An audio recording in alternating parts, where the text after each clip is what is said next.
માતા પિતા માટે લાલ બત્તી સમાન કિસ્સો આવ્યો સામે. રૂવાટા ઉભી કરી દેનારી ઘટનાના લાઈવ સીસીટીવી ફૂટેજ આવ્યા સામે.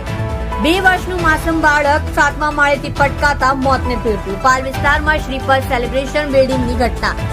બિલ્ડિંગના 7મા માળેથી પટકાતા 2 વર્ષીય બાળકનું મોત. હાઉસકીપિંગનું કામ કરતી માતા 2 વર્ષીય બાળકને પોતાની સાથે કામ પર લઈ ગઈ હતી. માતા કામ કરી રહી હતી તે દરમિયાન બાળક રમતા રમતા 7મા માળેથી નીચે પટકાયું. 2 વર્ષીય ભવ્ય બિલ્ડિંગના 7મા માળે દાદર પાસે રમી રહ્યો હતો.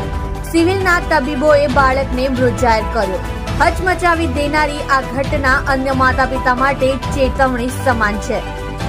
પાલ પોલીસે અકસ્માતની ઘટનાને લઈ તપાસ હાથ ધરી.